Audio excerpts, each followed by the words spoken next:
আসসালামু আলাইকুম BD sports টিভিতে আপনাকে স্বাগতম। শেষ পর্যন্ত নিউজিল্যান্ডের বিপক্ষে একাদশে ফিরল নাহিদ রানা।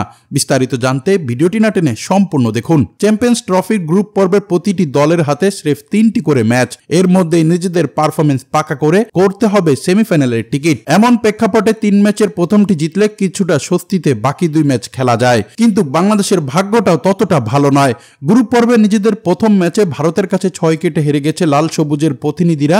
এখন তাই সেমির টিকিট পেতে হলে বাকি 2 ম্যাচেই চাই বাংলাদেশের জয়। একটি জিতলেও কাজ হতে পারে, তবে সেক্ষেত্রে তাকিয়ে থাকতে হবে অন্যদের দিকে। তাই নিশ্চিতভাবে সেমিতে জায়গা করে নিতে হলে নিউজিল্যান্ড এবং পাকিস্তানের বিপক্ষে 2টি ম্যাচই বাংলাদেশের বাঁচা মরার। কিন্তু এমন সমীকরণের ম্যাচে অভিজ্ঞ ক্রিকেটার মাহমুদুল্লাহ রিয়াদকে নিয়ে ঘোর অনিশ্চয়তা রয়েছে বাংলাদেশ দলে।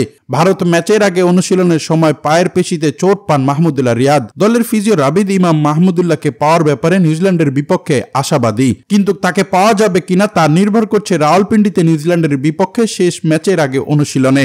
ইনজুরির পরের স্ক্যানে বড় কোনো সমস্যা ধরা পড়েনি, এটা ভালো লক্ষণ। এছাড়াও রাবিদ ইমাম কথা বলেছেন তাহিদ হৃদয়কে নিয়ে।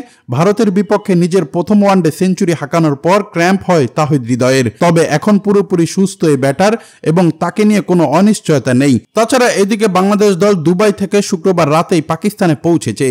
আজ ইতিমধ্যে রাওয়ালপিন্ডিতে প্রথমবারের মতো অনুশীলনে নামলেন নাজমুল হোসেন শান্তর দল। তবে সবকিছু ছাপিয়ে এবার সেরা একাদশ দেখে নেওয়া যাক নিউজিল্যান্ডের বিপক্ষে বাংলাদেশের। বরাবরের ওপেনিংয়ে এবার দেখা যাবে তানজিদ হাসান তামিমের সাথে সৌম্য সরকারকে। 3 নম্বর পজিশনে নাজমুল হোসেন শান্ত, 4-এ মেহেদী মিরাজ, 5-এ মুশফিকুর রহিম, 6-এ তাহিদ হৃদয়, 7-এ জাকের আলী, 8-এ রিশাদ হোসেন, 9-এ তাসকিন আহমেদ, 10-এ নাহিদ রানা এবং 11-তে তাজনিম সাকিবকে নিয়ে সেরা একাদশ ঘোষণা করল বাংলাদেশ ক্রিকেট বোর্ড।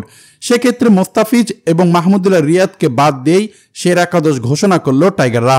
দর্শক, আপনার কাছে কি মনে হয়, নিউজিল্যান্ডের বিপক্ষে কি বাংলাদেশ জিততে পারে? জানাতে পারেন আমাদের কমেন্ট বক্সে। এছাড়া প্রতিনিয়ত খেলাধুলার আপডেট সবার আগে পেতে চ্যানেলটি সাবস্ক্রাইব করে সঙ্গেই থাকুন।